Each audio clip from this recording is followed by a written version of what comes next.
Sensation, le MAG.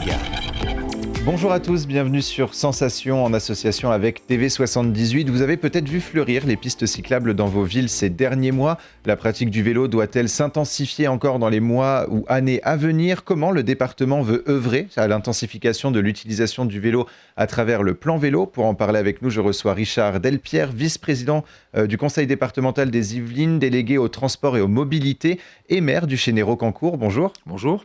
Alors, lors du conseil départemental du 22 avril 2022, le département des Yvelines a voté un budget de 62 millions d'euros pour le plan vélo départemental 2022-2027. Quels en sont les objectifs de ce plan ? Alors les objectifs sont doubles. Le premier, c'est évidemment de continuer la transformation des 1600 km de voiries départementales qui accueillent déjà aujourd'hui un certain nombre de pistes cyclables, mais qui doivent encore progresser. Nous avons 1600 km de voiries, 1120 sont aujourd'hui équipés d'aménagements cyclables. Il faut que nous continuions à progresser pour tendre vers, dans l'absolu, 1600 km de voiries accompagnant le vélo.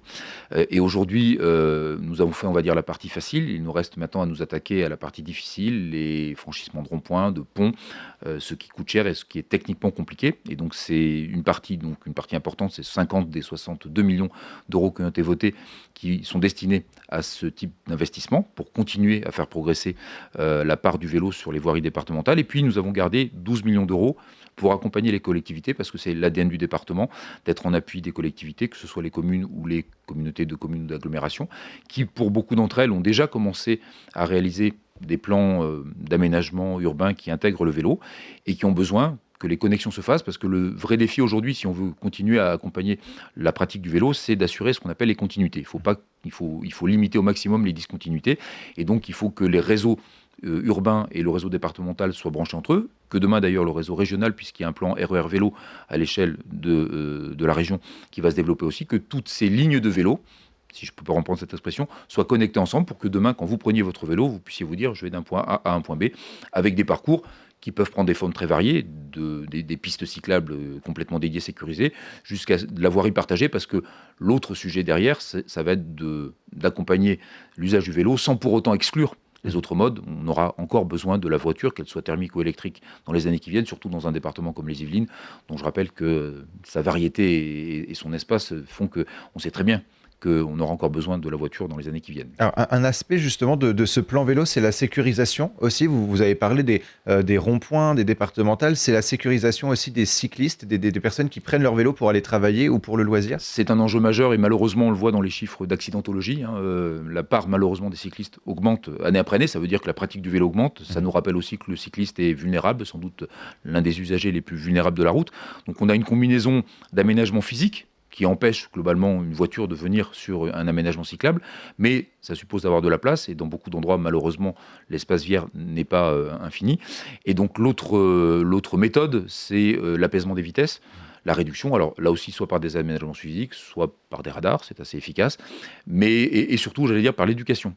Se redire qu'on est tous à un moment utilisateurs de la voirie comme piétons, comme cyclistes, comme automobilistes, et que petit à petit, si on veut ne pas dépenser trop d'argent et permettre au mode de cohabiter, il va falloir tous qu'on réapprenne à circuler ensemble. Alors le plan vélo a été voté à l'unanimité par les élus du département. Vous avez dit qu'il y avait 12 millions qui vont être utilisés pour venir en aide aux collectivités. Alors justement, certaines collectivités accentuent déjà leurs pistes cyclables. Je pense notamment à Saint-Quentin en Yvelines. Donc ce plan vélo, et en tout cas ces 12 millions, doivent venir accentuer, renforcer et venir en soutien ces collectivités qui ont déjà pris la décision des pistes cyclables. Absolument. Donc il y a un mécanisme assez classique de subvention. Le département accompagne sur beaucoup de sujets, mais ça va être le cas sur les pistes cyclables, les collectivités apportant la part principale et le département venant abonder, c'est sa vocation. Donc ça veut dire que les collectivités ont l'initiative, que le département va examiner la cohérence du plan d'ensemble et va donner son go sur des taux de subvention qui permettent à la fin de monter à des taux de subvention qui peuvent avoisiner les 70%, alors en fonction de ce que la région peut également apporter, mais ça permet de soulager de manière significative les collectivités qui se lancent dans ce type d'investissement. Et donc les services du département s'assurent de la cohérence technique, parce que ça reste de l'argent public et il faut que tout ça ait du sens, mais toujours avec ce souci de connecter les pistes entre elles. Et c'est vrai que suivant le degré de maturité maturité. On a des communes qui ont des collectivités qui sont déjà très avancées, d'autres qui sont encore à une phase d'initiation. Et donc, on a doublé les montants, puisqu'on va passer de 1 à 2 millions d'euros par an pendant la période, 12 et 12 millions d'euros, qui vont permettre vraiment d'abonder significativement ces programmes de développement de pistes cyclables. Et alors, il y a plusieurs volets dans ce plan vélo, le vélo utile, le vélo plaisir ou encore le vélo défi. On va s'arrêter un petit peu sur chacun de ces points. En ce qui concerne le vélo utile, vous voulez notamment favoriser l'accès aux gares et aux établissements scolaires du territoire. Ce sont des lieux stratégiques. Pourquoi ? Alors parce que évidemment, on le devine, pour ce qui est des gares, il y a une complémentarité. Si on veut que les gens laissent leur voiture et prennent les transports en commun, tout le monde n'habite pas au pied de la gare et donc il faut trouver des modes d'acheminement. L'un des sujets majeurs, c'est le sujet du stationnement à proximité des gares.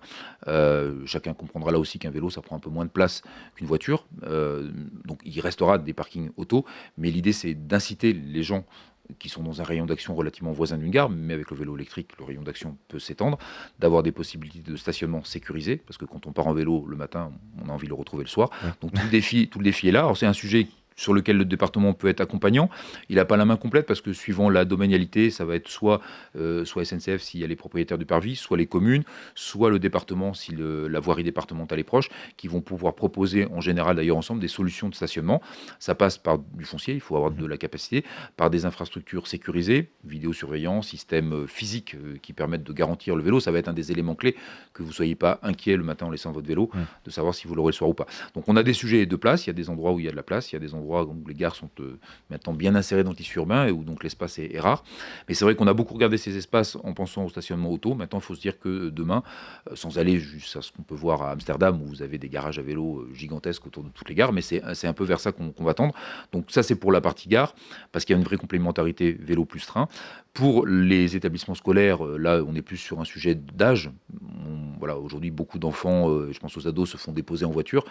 Ils peuvent faire du vélo. Demain, il faut qu'on leur offre des circulations et là aussi du stationnement qui permettent une forme d'autonomie, ce que nos parents ont connu à une certaine époque. Donc, on réinvente un petit peu tout ça. Mais c'est vrai que ce sont deux ce qu'on appelle des générateurs de trafic, les établissements scolaires et les gares, qui se prêtent quand même très bien à l'usage du vélo. Le défi, mais vous l'avez pointé, c'est effectivement la capacité à trouver et à financer du stationnement. C'est pas l'exercice le plus simple, mais évidemment, on va être accompagnant sur le sujet. Alors, les deux autres volets, c'est le vélo plaisir et le vélo défi. Alors, que prévoyez-vous pour le vélo plaisir et est-ce que vous pouvez nous en dire un petit peu plus justement sur ces deux volets, donc à la fois le vélo défi et le vélo plaisir? Alors, le vélo plaisir, on va continuer tout ce qu'on a appelé l'investissement sur les véloroutes. Donc, on est vraiment sur la pratique, on va dire, de week-end, même si certaines personnes peuvent faire du vélo plaisir en semaine, mais une pratique plus tranquille, une pratique familiale. Et donc, on est sur des usages du vélo qui sont pas les mêmes que celui qui va travailler. On a du temps, on veut pouvoir s'arrêter, on veut pouvoir profiter de l'espace. Donc, c'est vraiment ces routes touristiques, mais qui ont été sans doute précurseurs. C'est les premières routes auxquelles on a pensé dans les années passées quand on faisait des aménagements vélo. Le vélo taf, le vélo travail est arrivé plus tard, il s'invite aujourd'hui. Donc ce vélo plaisir, on veut le continuer. On a également l'intention de créer un éco-bike park. Donc qui sera un équipement innovant et ludique. Donc voilà, l'idée c'est de donner envie de prendre le vélo le week-end pour se détendre. Et donc ces aménagements existent déjà, on va les poursuivre. Sur le vélo défi, on est plus autour de ce que le département fait déjà depuis un certain temps, c'est-à-dire l'accompagnement de grands événements sportifs. On accueille Paris-Nice depuis plusieurs années. Le Tour de France a de plus en plus la bonne idée de venir faire sa dernière étape en traversant ou en partant des Yvelines. Donc on est habitué à accompagner ces événements, alors qui sont des événements très médiatisés, qui sont des événements qui attirent du monde et sur lesquels ça donne envie, on le sait, d'utiliser la pratique du vélo. On a évidemment le sujet des Jeux Olympiques, alors qui est à la fois un événement qui va tirer les investissements, mais l'échéance maintenant est très proche, et c'est un événement qui va durer 2 fois 15 jours entre les Jeux Olympiques et les Jeux Paralympiques.